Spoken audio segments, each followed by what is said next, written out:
Chazak u'baruch, Rabotai, Shavua Tov, des bonnes nouvelles. Nous sommes aujourd'hui le 16, le mois de Cheshvan, et au début de semaine, avec une paracha extraordinaire, avec un message, en tous les cas je parle pour moi en premier, qu'il faut absolument le faire cette semaine. La paracha, ça s'appelle la vie de Sarah, Haye Sarah, et ça parle justement du décès de Sarah. Et on apprend de là que chaque chose qu'on fait, ça s'appelle de la bonté, même pour des gens qui ne sont pas là, comme certains ils font comme aujourd'hui, Kaddish, Askara, Ashkava, etc. Ça s'appelle en hébreu Chesed Shelemet, c'est la vraie bonté. Alors le message d'aujourd'hui, on va essayer de comprendre quelle est la bonté que Hachem attend de nous. Je crois qu'on a une erreur de croire que quand quelqu'un vient nous demander quoi que ce soit, c'est qu'il a un manque et c'est à nous de le compléter. Pas du tout. Si tu ne vas pas le donner, il va le compléter d'une autre manière. Hachem va l'envoyer à quelqu'un d'autre. Mais s'il l'a envoyé à moi, c'est que toi, tu manques quelque chose, que tu dois compléter en le donnant. Quand tu vas le donner, tu vas apprendre comment la bonté, elle n'est pas ce que toi tu dois recevoir, ou ce que l'autre il doit recevoir, c'est juste toi ce que tu dois donner.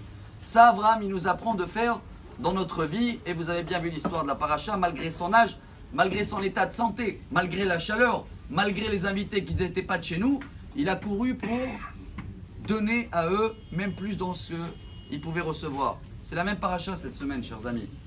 Eliezer, il a testé Rivka, et voilà le message, en cherchant une femme pour Yitzhak, qu'elle peut comprendre cette bonté à chercher que donner sans recevoir. Et justement, il a trouvé, vous connaissez l'histoire, Rivka, elle est venue, l'eau, elle est montée, mais il y a un point incroyable. Il a quand même donné des bijoux à Rivka. Ça veut dire, attends, Rivka, qu'elle est là que pour donner de l'eau à boire pour Eliezer, et pour les chameaux. Hop, Eliezer, il va la donner des bijoux. Et Rivka, qu'elle est là que pour donner, pourquoi elle reçoit?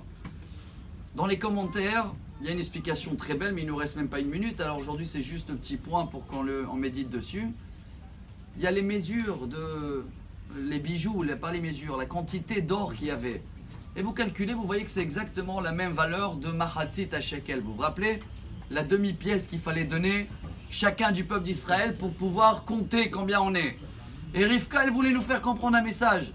C'est vrai qu'il faut que donner, mais quand je reçois la demi-pièce, c'est pour savoir que jamais sans l'autre, je suis un entier.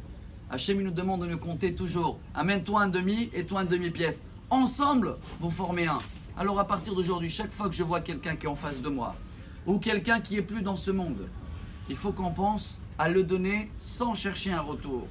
Et si on arrive à le faire, chers amis, on est vraiment un clin d'œil pour recevoir Bezrat Hashem, j'espère cette semaine, aujourd'hui, Mashiach Tzidkenu, Bimra B'Yameinu, Amen.